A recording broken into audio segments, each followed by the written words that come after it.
Hello, everyone. Welcome to another episode of the Nonprofit Coffee Talk with Libby V. I'm your host, Libby V, nonprofit champion and founder of Libby V and Associates.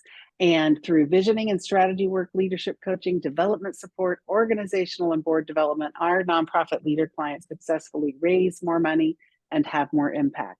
But not all nonprofits can afford to hire a consultant. So I created the Nonprofit Coffee Talk as a way to provide great contact and content, and helpful information to as many nonprofit people as I can. I hope you find it useful, and I know you're going to today. So I am super excited today to have with me a very special person with a lot of knowledge. I'm like so honored she's here to chat with me today because she is a superstar. And I would like to introduce you to Sabrina Walker Hernandez. So welcome, Hello, Sabrina. hello, everyone. Thank you for having me. I'm honored to be here because we have values that align. We want to help those that are out there making a difference and making a change. That's exactly right. We're going to have a great conversation today. So we're going to talk about how to engage your board in fundraising year round. And that is, I think, a really important part of that, right? So we're going to have lots of ideas, some practical strategies and best practices that we talk about, and things that you'll be able to take away from this and just apply right away.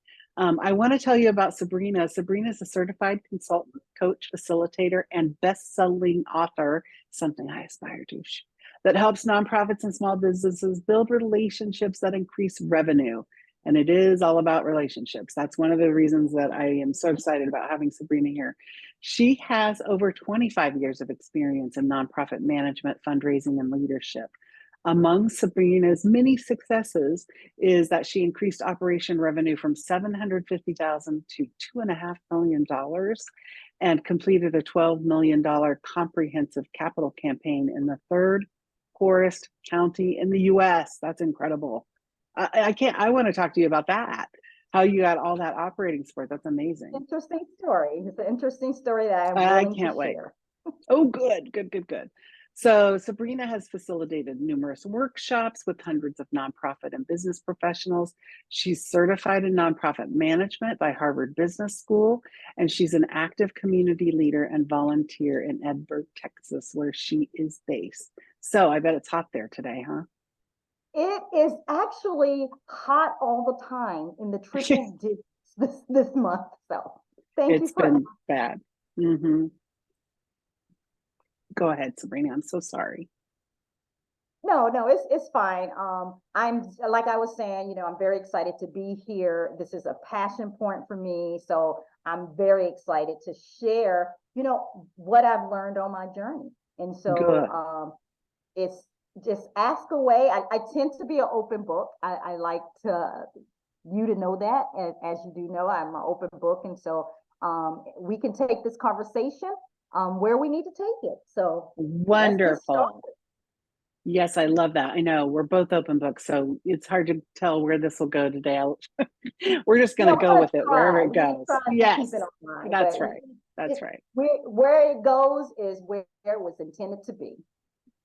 Yes. So I'm going to kick us off with this topic. So, when you're working with boards, right, we tend to, I think, want to go into just right away tactical things, but the first part of this is really this board, the culture of the board, and and their value of and their understanding about how important it is to give, and sort of that philanthropic culture is what I call it and others call it. But talk a little bit about board culture and how you get that, how if it's right for them to get engaged with fundraising really meaningfully, and what you do around that, just that topic of board culture. So I think that understanding that you have it, having a board is like creating a winning team. And so in order to have a winning team, you do have to influence the culture. And one of the things that nonprofit CEOs need to take ownership of is that they really create the culture of the board, right? Because you, as the CEO, are the consistent one within the organizations. Boards should, as a best practice, have term limits and are rotating on or off.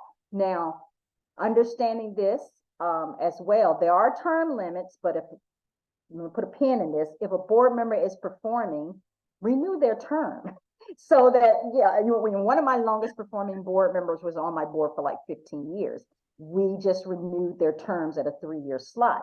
And why did we do that? It's because they brought the right values to the organization that helped us create the culture that we wanted for our board of directors. And so that culture that we were intentional about creating was ensuring that we had board engagement, ensuring that our board was actively involved in fundraising. And what did that mean for our organization? That means something different for every organization when you start talking about fundraising. And so for me, for our culture, we defined what fundraising meant for us.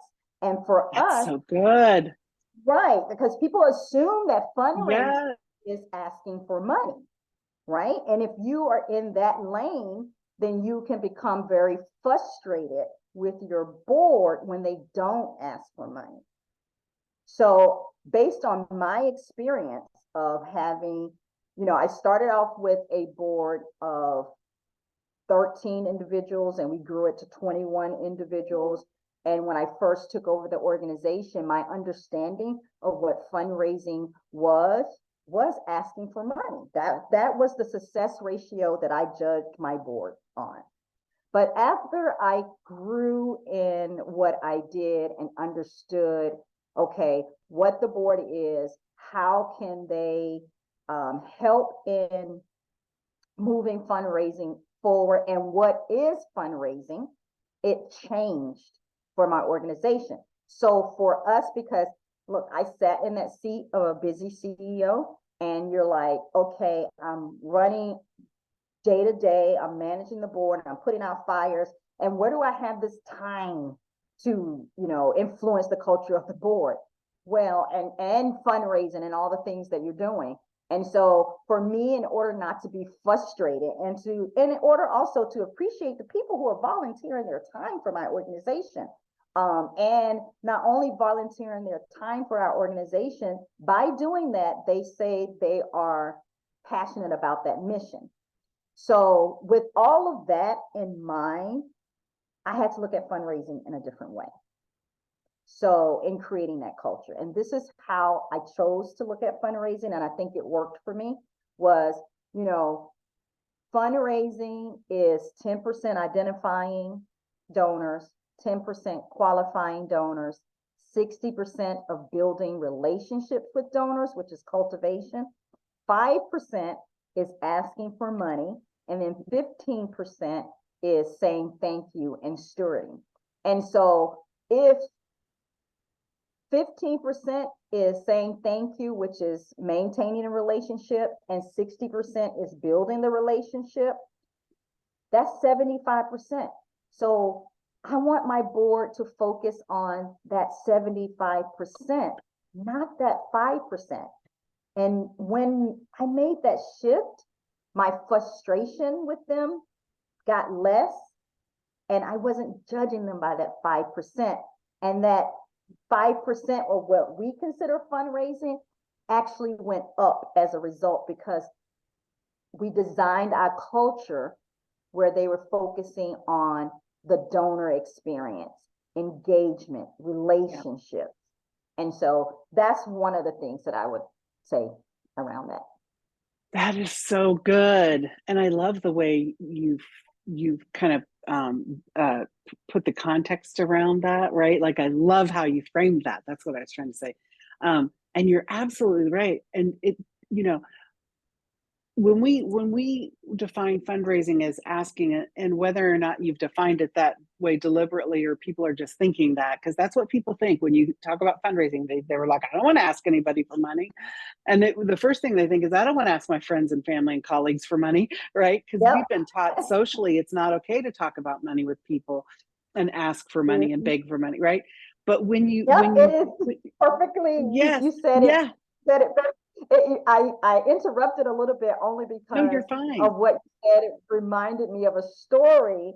Mm, Actually, for my kids, when you say, culturally we don't talk about money, yeah. and even though we're in this business of fundraising and asking for money at a certain level, I try to get my daughter involved in something, and she says, "Mom, I don't want to do that. I don't like asking people for money. You raised us not to ask people for money." I was like, no, I didn't. She said, "Yeah, you was the same person who, when we went somewhere and getting for nothing because da, da, da, da, da." So even subconsciously we do it. And so you have to remember that your board member comes to the table with that mentality too. That's right. They're bringing all that baggage of all that lifetime of, and it's hardwired in our society that we don't talk about money. It's taboo. But also that, and asking takes all the phases of the get donor cycle, right? Like if you're going to ask somebody, it means you had to find them or identify them or say, I'm going to ask this person, I'm going to cultivate them, I'm going to ask, and then I know I got to thank them, afterwards. And so it feels like to board members, like they're taking on the whole thing and they don't know how to get started either, right? So Right. we set them up for failure from the beginning if we don't define what that means. And I love how you put that in. And they're okay with cultivating and thanking because those are fun and those are warm and fuzzies. And they know how to do that. Yeah, I and they love it. know how to do it and they appreciate it. And also, it just leans into their strengths. Some people's strength is not going to be, um, asking. Some people's strengths is not going to be cultivating and taking people out to lunch That's or right. picking up the phone call. Some people are behind the scenes board members who are just willing to be door openers and lend their credibility to the process and help with identifying potential donors. And that is okay because identification leads to qualification, leads to cultivation, leads to asking. All the pieces are important. And I think we have only really quantify a board member's importance by how much money they are willing to ask for. That's right. That is so good. Yes. Um, yeah, and also, people aren't born knowing how to do some of that, right? Like they Right. just aren't. They need a little coaching and guidance. Yeah. So, um, do you want to talk a little bit about that? Like, how do you go about sort of engaging your board and kind of, their role of being involved in fundraising in some ways? Do you do some educating? Do you do like some coaching? How do you figure out which pieces they should be doing or want to do? Like, how do you just go about that, getting them into a good place? Well, it again goes back to just how I engage with the board. It is asking them, it's first of all, let me say this, it's owning the fact that you're the expert in the room. You are the nonprofit professional, right? These are people who come together as a group of volunteers, and they may be rock stars in their area of professional in their professional area. They could be the CEO of the bank, or they could be the owner of the bank, or they could be whatever they are. They own their area, but they don't own your area. Just because they're experts in this arena doesn't mean it transfers over into the nonprofit boardroom. And so you have to educate them on what is fundraising, what are their roles and responsibilities, where are your education gaps, and it's setting it up and using your board agenda as a tool to further that. And so I think that sometimes here's what happens. We get people on our board, we think, oh, well, they are the VP of marketing here, and you expect these great things from them without providing a board orientation, without setting the expectations of what it means to be a high performer in this arena.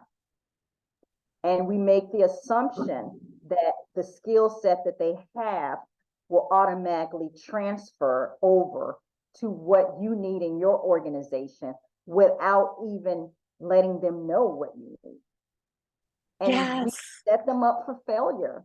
And we set ourselves exactly. up for failure. Because Exactly. it never fails that you go out, you get these board members, and you don't have a recruitment process, right? So I'm Right. gonna say little things that could really change the dynamics of your board. Have a recruitment process.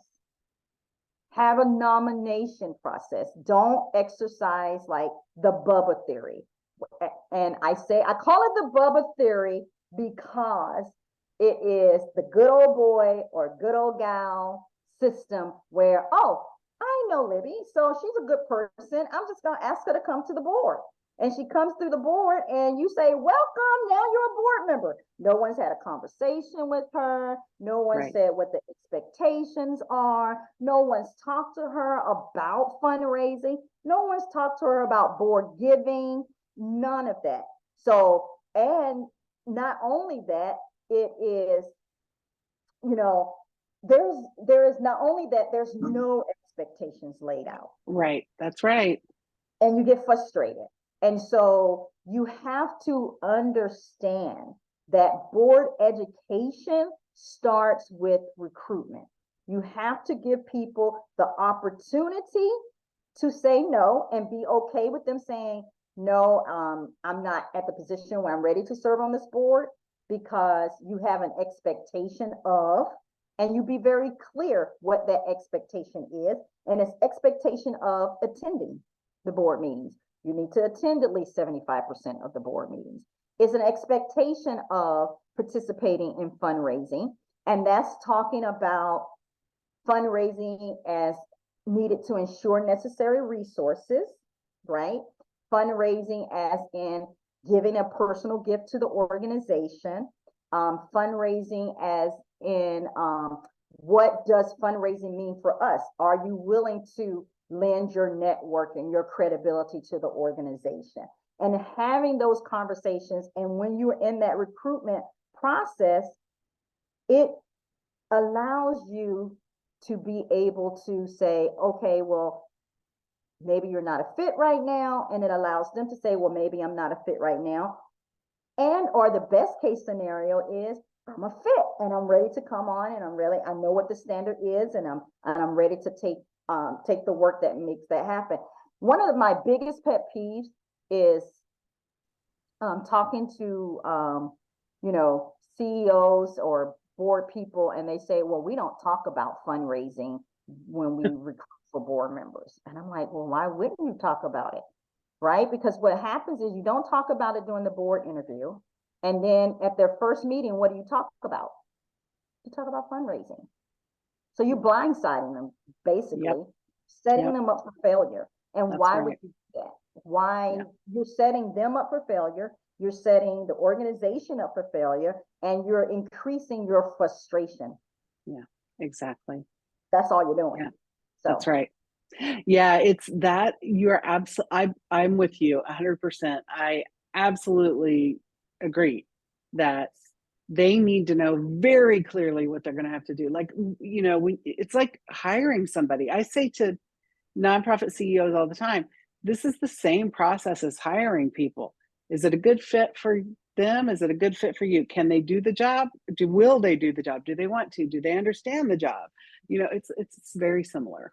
Libby, I would say this. I think it also starts with the mindset again of the CEO and what their understanding of what they bring to the table. I will continue to say this. They are the expert in the nonprofit field, but they have to come with a mindset of, I'm coming in service and not in servitude.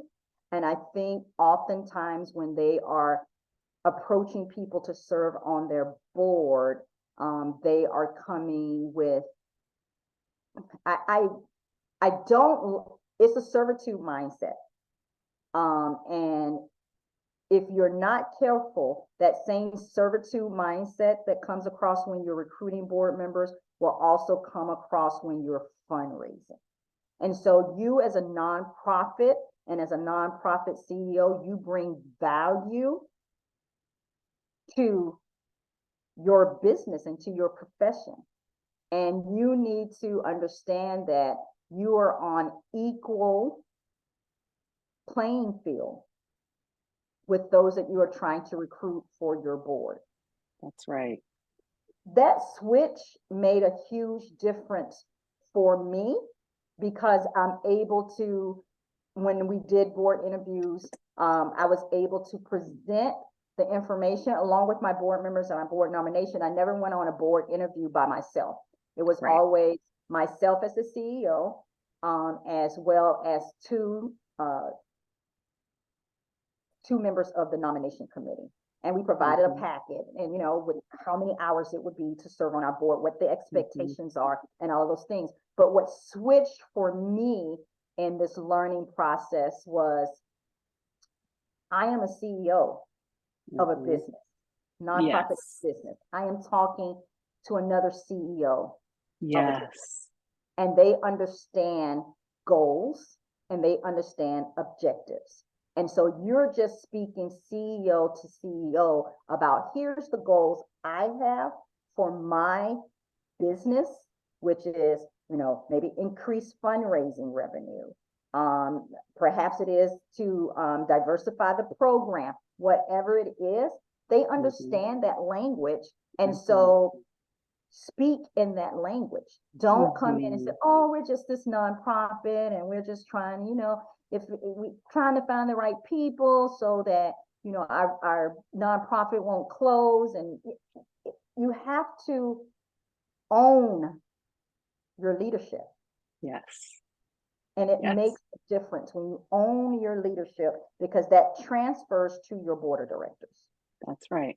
And people will give big time, talent, and treasure about for big ideas, right? And big vision. And so they want to hear that. It's like, okay, what do you want to really pull off in the future? Like, what's your big goal? What's your dream for, And they love success.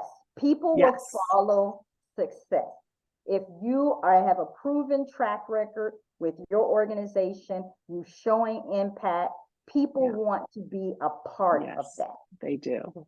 They do not want to be a part of the organization where the CEO, and I use CEO as opposed to executive director, it's a mindset thing, but they don't want to be a part of an organization where the CEO comes in and says, if you don't help us, our doors will close. Yeah, no.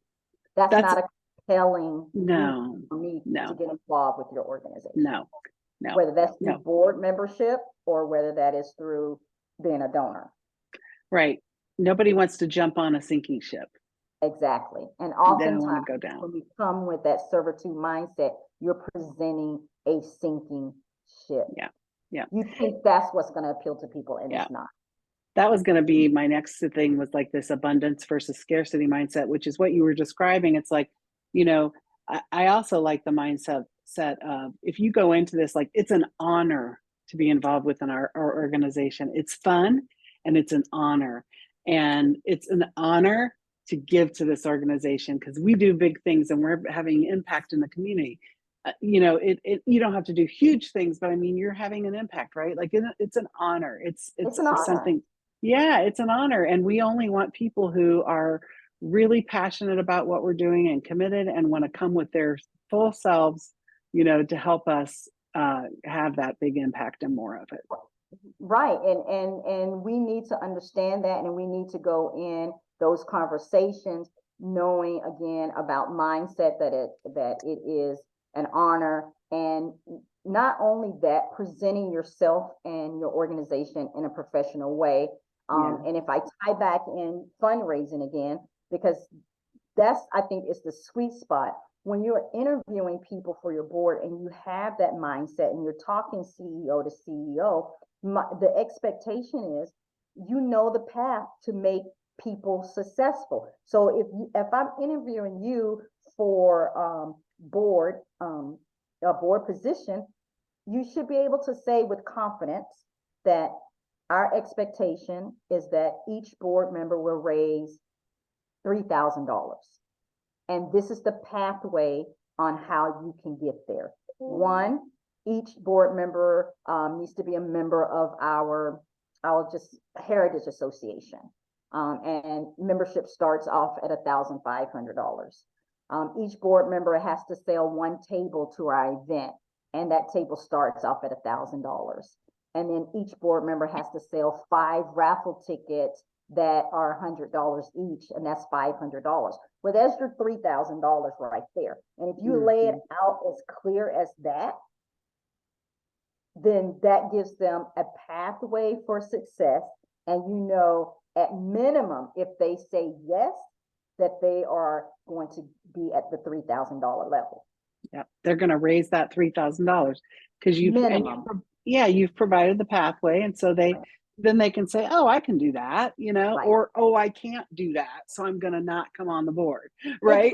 Exactly. And then if they say no, thank them for saying no. Yes. You still continue to cultivate them and steward them, because like you said, it's time, talent, and treasure to be on the board of directors. That doesn't mean that they would not be a great committee member.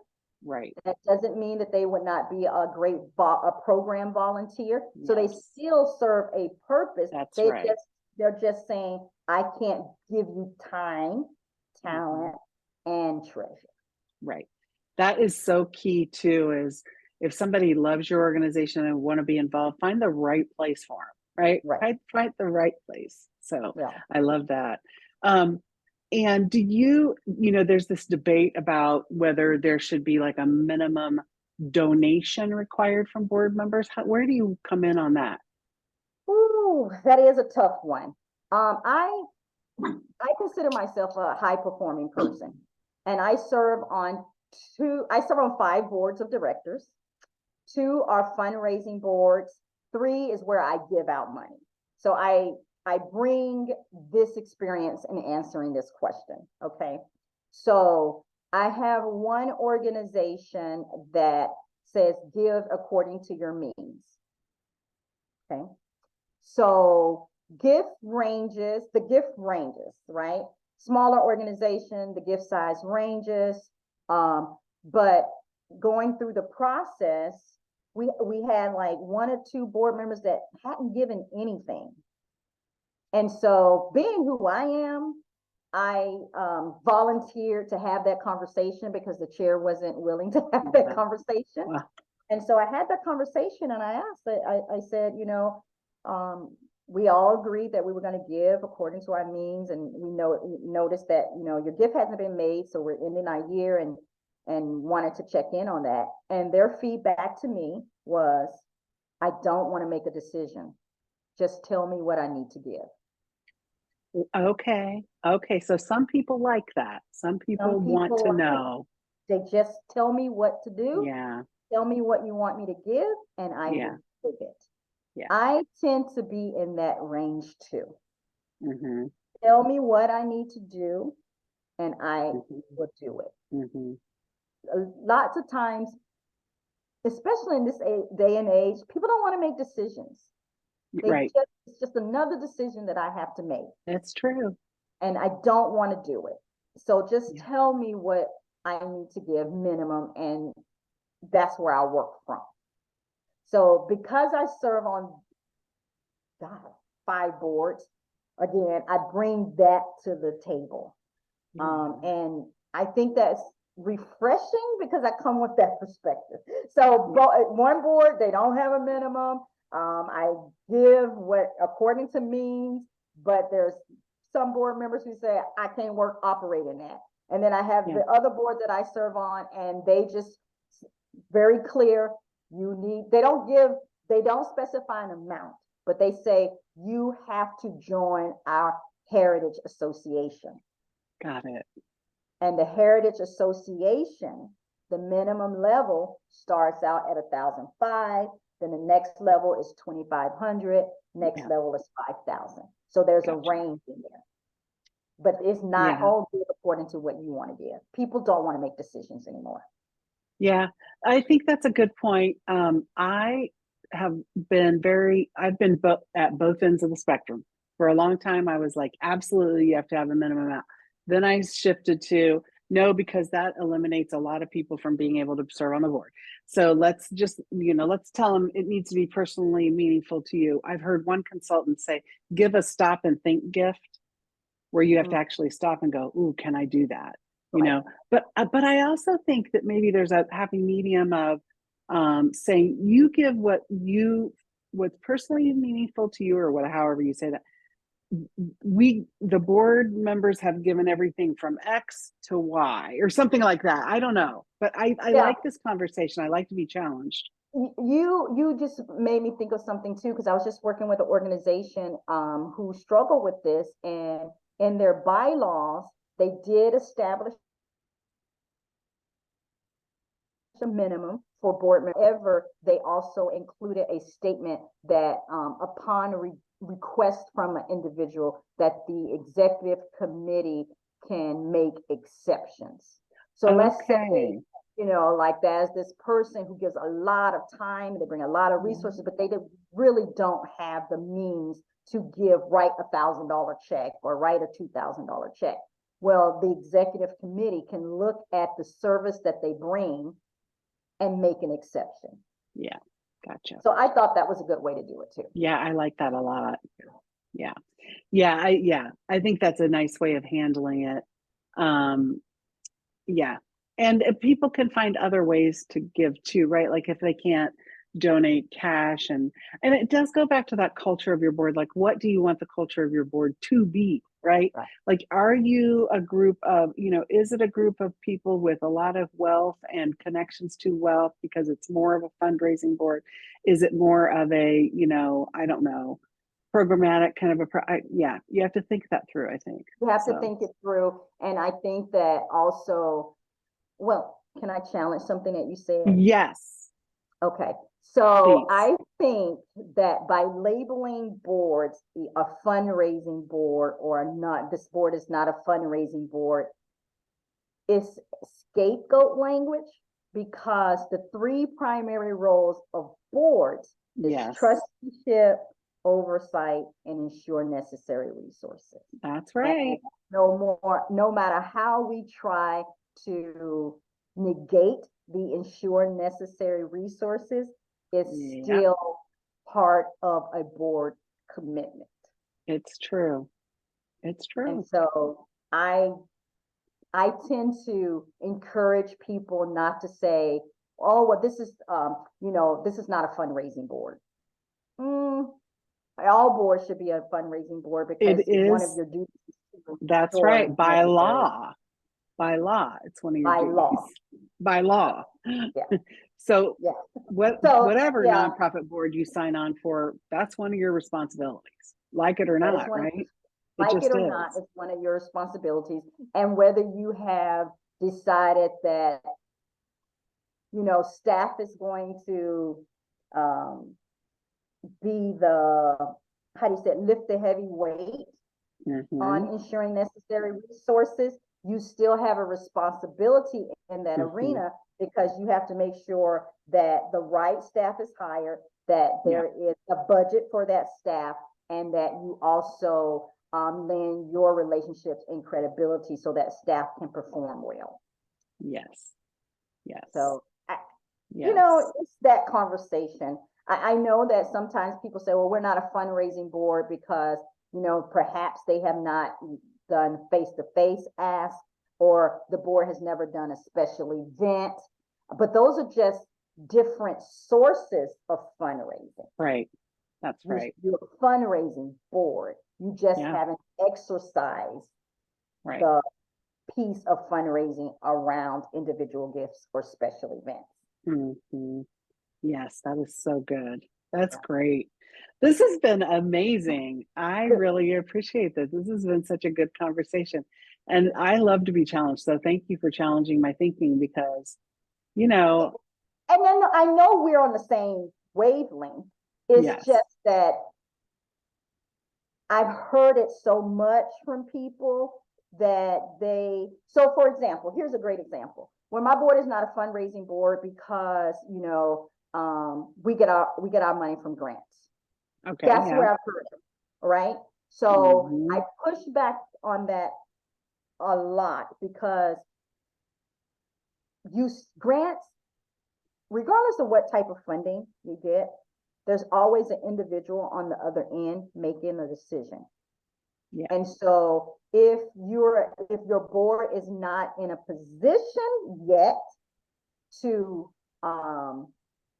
cultivate and maintain relationships with individuals who are giving, they still need to be aware of that grant entity contact person. How are we purposely stewarding that relationship with that foundation or with that corporation or with that on the state level or with that. And they also need to be pushed and challenged to diversify their fundraising, because the worst thing that can happen is they get to a point where, we've had this, let's take federal dollars, because federal dollars do it to people all the time. We've had this federal grant for at least 15 years. It's here, we just come in and we meet once a month or quarterly, and we go over the report and we do all that, but we don't have to, do a special event, and we don't have to do that. I think that's where that labeling comes in. But if you are creating that culture of forward thinking, the conversation in the board meeting should not be going over reports and all of that. It should be about, okay, what about the day when this grant funding priority changes? Right.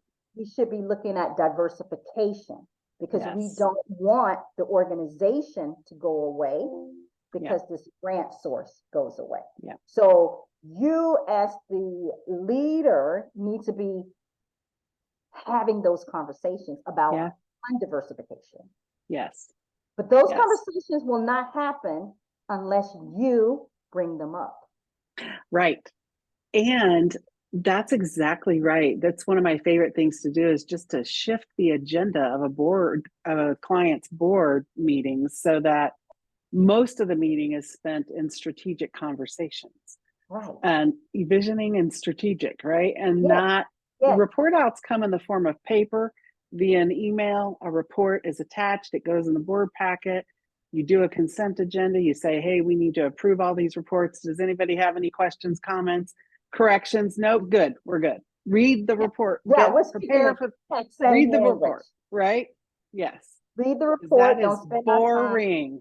Yes, boring, and it's not an effective use of your time talking about what has happened in the past. Exactly. More strategic future and future thinking. So it's like, if your organization, if you're using the term, we're not a fundraising board, then again, talk about that and saying, okay, make it relatable to them. In your business, is all of your revenue from one source? Right. Okay, right? No, they're going to say, probably not. No, I know mine is not. I know yours is not. We're trying to diversify as we speak, right? Right. That's a great question to ask, because business people get it. They'll be like, no, my gosh, no. Well, how does our diversification look? Like, are we diverse? Like, how diverse are we? Is it enough? Yeah. Do we need to diversify? You identify the problem. Now let's talk about some of those solutions to that. And that's the meat of your agenda. Yes, not I love coming it. in and talking about, here's my report, and this is what we did, and this is what the staff did, and this is, that's a waste. Yeah, you want to engage board members, you have most of your board meeting be that. Yes. Asking them good questions and getting their input and thinking and having them, be involved. And I want to put a pin in what you said before, which is so critical, that people that become board members, those business people that are willing to serve on a board, they are very much people who are driven, and they're type A person, and they want to do stuff, and they want to get results, and they want to be helpful. And we need to set them up so that they can. Yes. because as soon as it starts happening that they don't feel like they're being useful, that their time's not well spent, that they're not, engaged in meaningful conversations and not helping meaningfully, they're going to check out. Whether they still come to the meetings or not, they're going to check out. So They're mentally checked out, mentally, yep. And so, to your point, if you want to elevate your organization, you need to surround yourself with those type people. But in order to surround yourself with those type people, you need to have, again, you need to own your leadership, and you need to own your professionalism.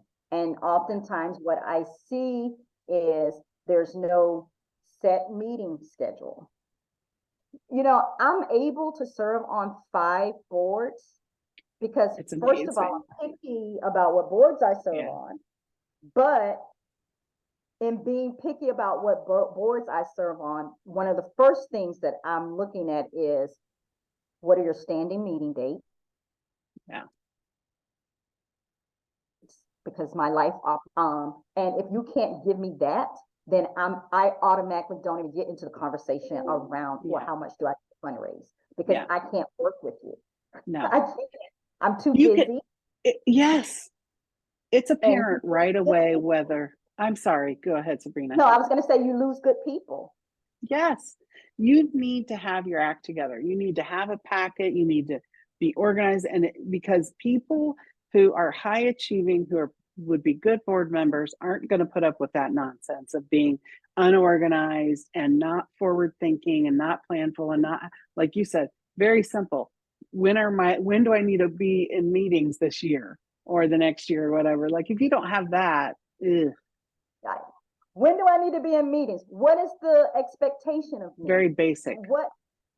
Very basic, but I see a lot of nonprofit CEO not come to the table with that information. And I guess it goes back again to that mindset of, I don't know if it ties into the mindset of servitude, but it somehow goes back into the mindset of scarcity. I'm scarcity. There you go. I'm a nonprofit, and Yes. No. Put us in where we fit in, and I know you're busy, and you're going to get the opposite of what you need to move your organization. It's forward. almost like we're begging people to serve on the board, and we don't want to ask too much of them because we're not worthy, right? As nonprofits. And it's like, no, you are so worthy, and people are honored to serve, and they want you to ask a lot of them because they're high achievers and they need to feel like they're achieving. Yes, exactly. So be proud. That's where they get their warm and fuzzies. You're fulfilling the need for them, but you don't want them to be frustrated in that process. And so if you are not owning that, you will lose good people because they become frustrated. And as a result of them becoming frustrated and losing good people, you will be stuck with a board who doesn't understand fundraising and engagement and cultivation, and understand that you need to have diversified funding. And so it's like this never ending loop.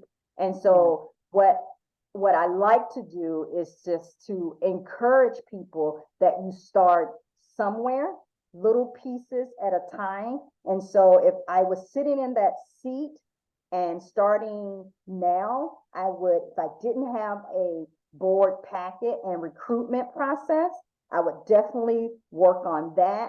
And I would also look at, I would do a board matrix on my current board. Yes.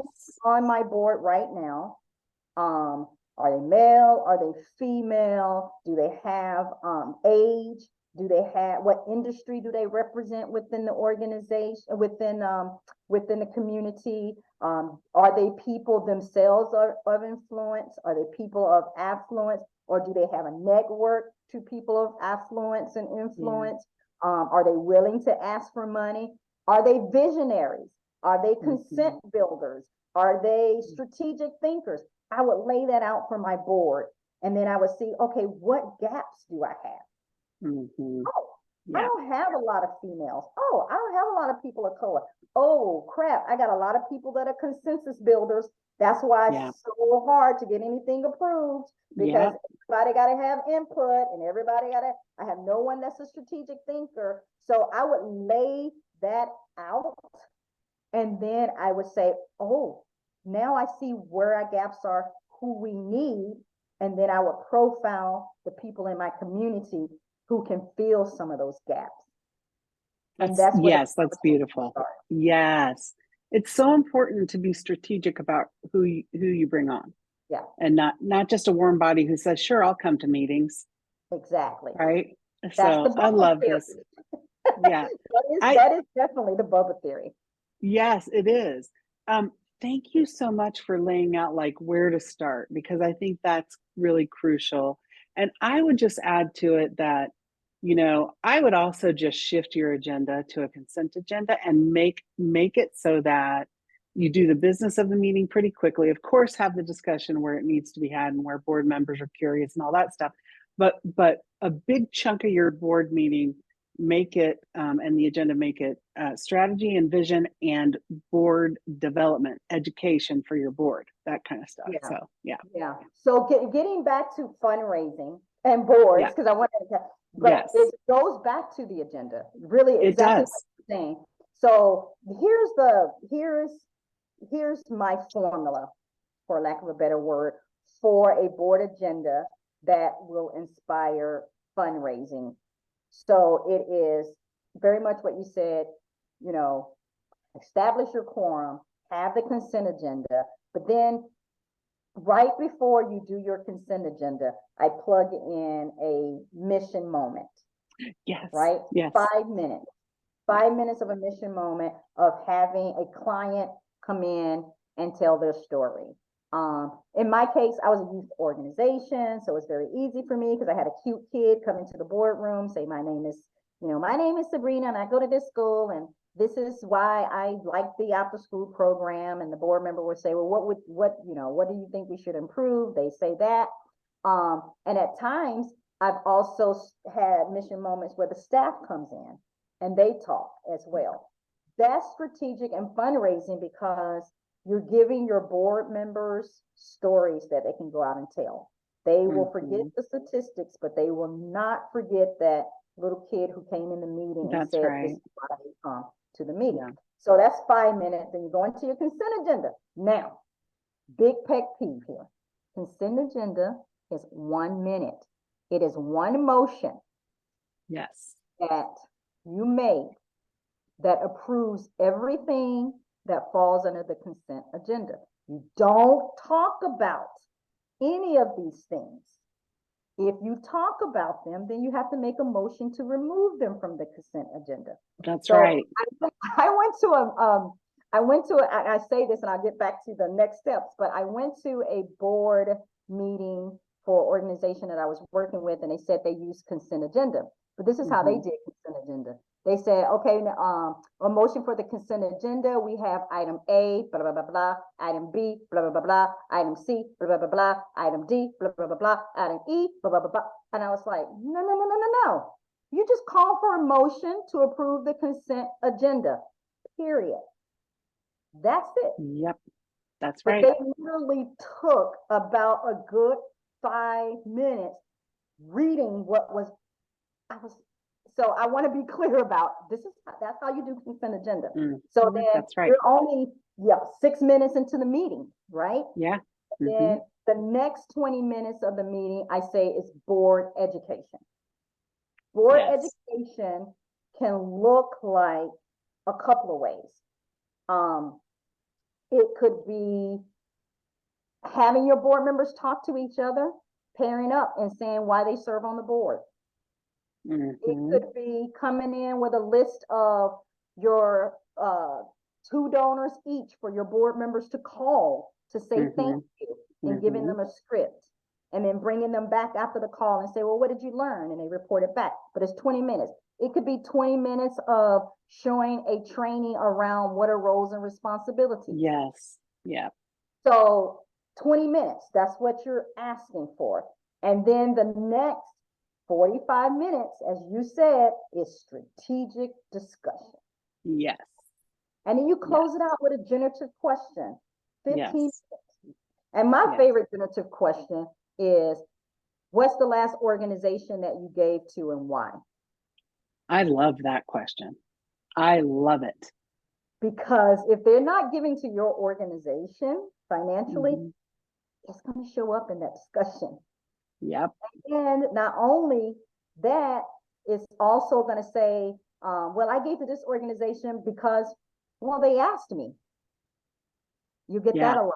So Yes. it says, then why are we not asking? Right. That, So, yes, that is a great way to cement all those points, right? That they're just saying them naturally, organically in a conversation, and you're like, yep, that's why we need to ask. that's why we need Yes. to ask. So with that kind of outline, my board meetings last about an hour and a half. Yep.